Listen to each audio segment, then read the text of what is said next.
Make the ground shake.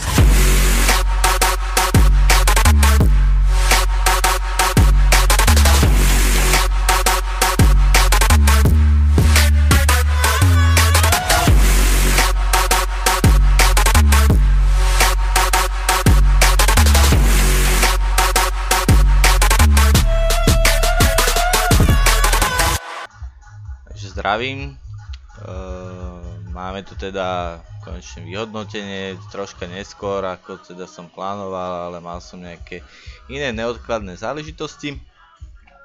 Momentálne fungujem na novom monitore, troška väčšom, tak aj lepšie uvidím.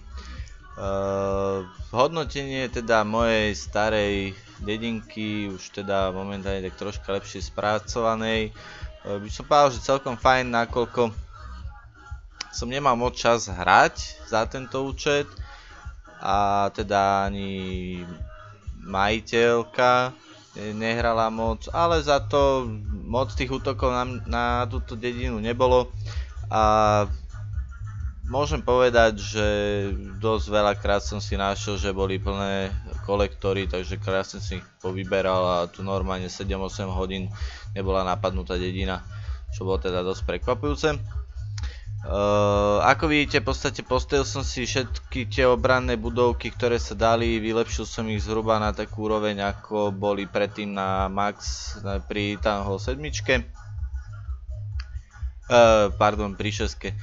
A zároveň už som v podstate začal zvyšovať nejaké tie diela, vidíte, už je tu aj mortár jeden. Hovorím, vždycky je dobré robiť jeden mortár, jedno dielo a to tak max, potom už vždycky niečo iné k tomu sa snažiť, aby teda čo najviac tej obrany bolo funkčné, aby dokázali teda brániť budovy.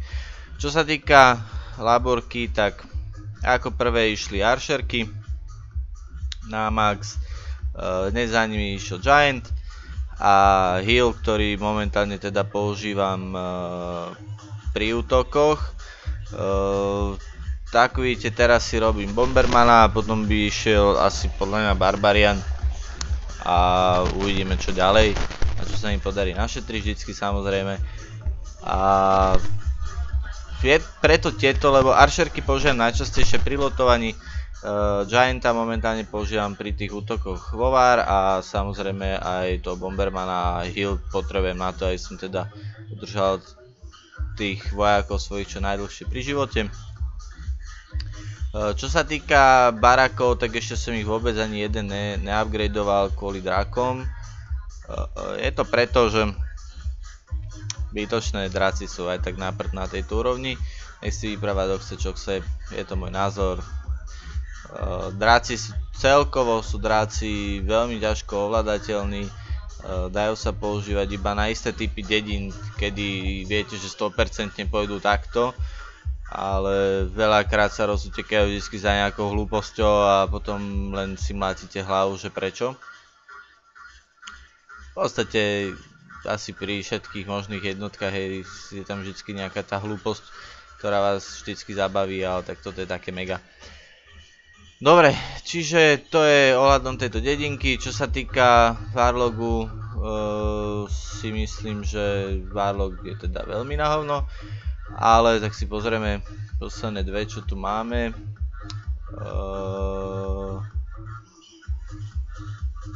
Vidíte, že tam bol jeden útok na mňa, aj ten sme prehrali. Útočil 25. No čo si pamätám nejaké tie vojny, tak v podstate tieto dve boli teda fakt zlí superi, ale no, tu máme jednu. Viem, že teda podarilo sa mi asi v dvoch vojnách ubrániť aspoň dvakrát. Takže nehodnotím tú dedinu zle. Hovorím, je taká fajn na to, že keď si chcete trocha zafarmiť, tak sa hodí. Troška si tam aj tie trofeje udržíte tým, že ten hrad Town Hall je za hradbami. Môžete si ho teda posunúť niekde aj ďalej kľudne. Čo sa týka Clanvoru, tak môžeme ukázať, že ak som to presunul,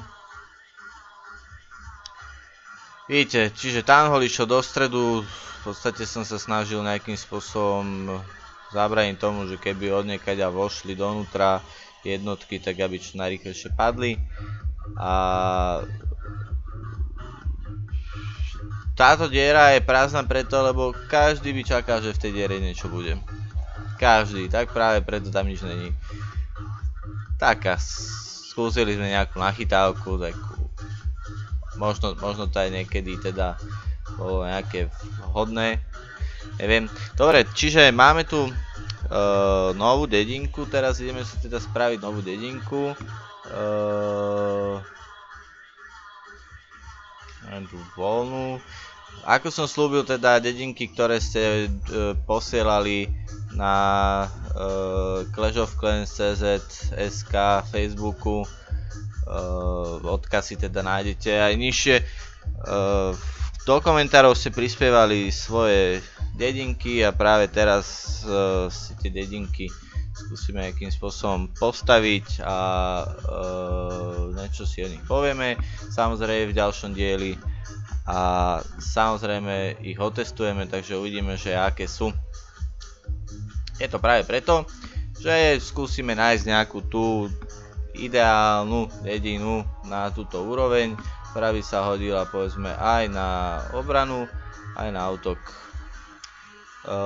Na konci, ale teda dole v popise vám nemám odkaz priamo na originál tej dediny, aby ste sa teda nemuseli nejak extra zabávať s týmto videom. A uvidíme, čo teda ďalej. No, čiže čo si ešte môžeme povedať, kým si tu teda budeme stavať v tej predošlej dedine.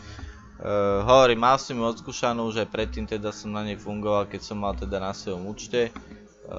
Bol som spokojný, práve preto som si ju teda zase znovu chcel postaviť a chcel som teda vidieť, že tie zmeny, ktoré nastali v tej hre za nejaký ten rok a pol, že ako moc to teda vypadalo. Takisto táto dedinka používa diery medzi hradbami. Tuto sú momentálne, ako vidím, tak sú tie diery hlavne vnútri. A je to preto, že samozrejme gianti keď idú, tak idú a idú a idú a oni stále idú a potom to vyskočia. No, čiže tu máme nejakú protizdušnú. Tak,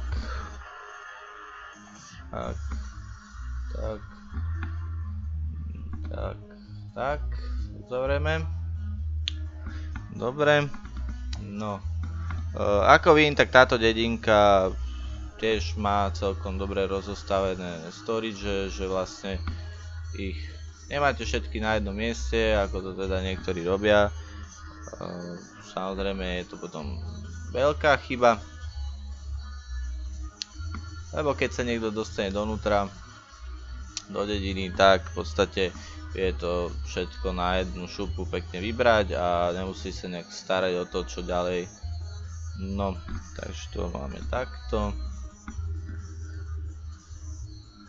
Čo by som ešte teda chcel spomenúť, samozrejme teda nezabudnite ďalej prispievať svojimi teda dedinkami, ak chcete. Pokúsim sa teda čo najviac, teda jak som hovoril, tie 2-3 vojny a potom by sme vlastne vždycky mohli obmeniť nejakú tú dedinu. Určite tento účet teda ešte na tomto Townhalle bude dlhšie. Verím, že ma teda nejakí tí hráči že predbehli, lebo veď nemám čas teda určite hrať 2 účty toľko a moja žena, ktorej tej účet patrí, tak ona si tam fakt iba občas obklika. Tak, a zase klasika, vidíte, diera. Tak, ďalší wizard. Prečo som vybral práve túto dedinku? Táto dedinka sa celkom páčila, tak preto som ju vybral, takže som zvedavý, že jak moc ten stred budem musieť troška prekopať, hlavne kvôli Clanvoru, ale tak nemôžeme mať zase všetko, alebo teda jednu dedinu na všetko, lebo skutočne by to bolo asi veľmi takú univerzálnu dedinu asi nedokážete úplne spraviť na všetky tie srandy. No, to sme mali, to ide sem. Takto.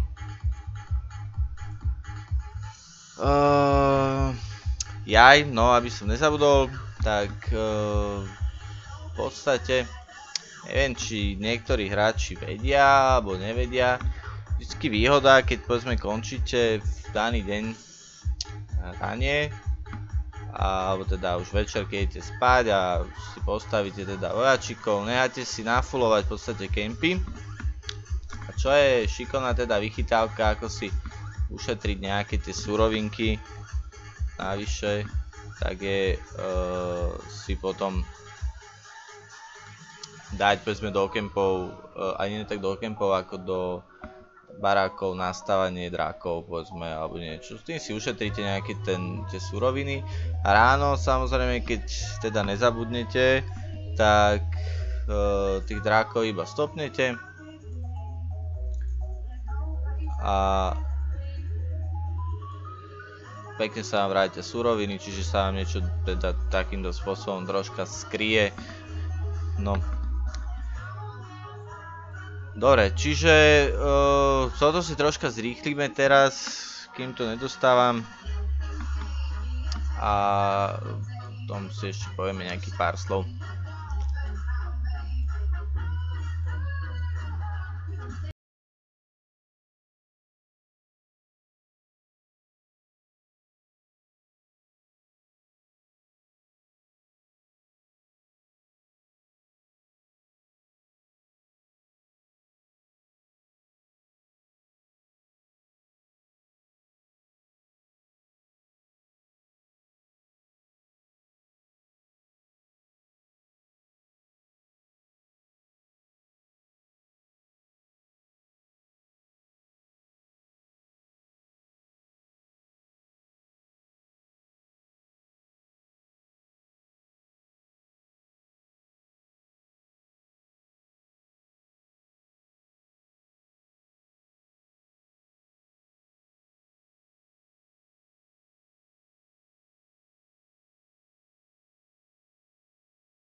Dobre, takže dedinku máme hotovú, troška som si ju poupravoval, teda podľa svojho vkusu, fakt ako nebudem úplne kopírovať z cudzej dediny. Ako som hovoril, dávam teda fotku originálu na konci na zobrazenie a tie je town hall teda úplne hore. A podľa mňa, čo je teda akože veľká blbosť, tak má zase tie haty niekde v rohoch. Je to blbosť v tom, že ten town hall niekto zničí, dobre, nič mu nespraví, môže tam jednu archerku nechať pustenú celé 3 minúty a vôbec ho to nebude nič stáť, akurát len zarobí, ešte získa aj trofeje. Takto v podstate spravíte tomu útočníkovi aspoň troška zle, že musí sa nejakým spôsobom prebojovať tomu town hallu. Samozrejme, kým už teda sa tam prebojuje, tak mu popadá nejaké tie jednotky a ďalej už nebude mať chuť útočiť. Čo je teda výhoda v tomto. ďalej, čo vidím, tak vlastne ja nič som si nepozeral, že odkiaľ to teda máme, počkajte, pozrieme sa. Teda neviem, či môžem spomenúť jeho meno, ale je to od Mareka. Tak meno hádam, áno, teda nebude nejak trápiť. Takže od Mareka dedinka, že vraj, že je iná ako tie ostatné, ktorí tam ľudia pridávali, tak som teda zvedavý. Fakt nemal som čas ešte si ich ani nejakým spôsobom pozerať, takže uvidíme, čo z toho bude. No a samozrejme teda nezabudnite navštíviť teda našu stránku, ktorá je na Facebooku. Poprípade, ak chcete, tak sa môžete zapojiť do súťaže Bitka o Československo so svojím klanom. Odkazy si samozrejme nájdete dole v popise. Budem rád za každý like, za každý komentár, za čokoľvek, čo ma nejakým spôsobom posunie niekam vpred. A teda budem hlavne rád za to, že nejakým spôsobom posuniem vás, že vám niečím pomôžem. Poprípade aspoň nebudete toľko vypisovať ľuďom po rôznych stránkach, že potrebujete to, potrebujete tamto. Takže aspoň takýmto spôsobom nejakým možno si to pozrite a budete o to ľahšie pre vás. Keď tak si dáme potom ďalší diel. Čo sa týka tejto dediny, tak si môžeme dať ďalší diel, potom takú minisériu, kde si ukážeme len útoky, ktoré na tú dedinu padli. Nejaké si vyberiem, keď budem mať čas, samozrejme, ja nahrám. Čiže to je z mojej strany všetko. Ďakujem teda za sledovanie. A teda dúfam, že sa uvidíme aj pri ďalšom dieli.